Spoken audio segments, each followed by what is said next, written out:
So I'm gonna upload this little video because I've took the tip off. How much play is normal? I've got about a mil of play linear, and I've got all this wriggle from behind.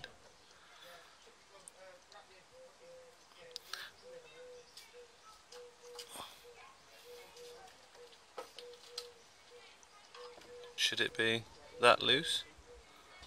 A little bit of play, will the oil lubricate that enough to keep it centered? There's not any real visible score lines in there. Let's see if I can get it in. It doesn't touch the sides hard. No, it will be talking to YouTube. So, do I need to rebuild the turbo? That is the question.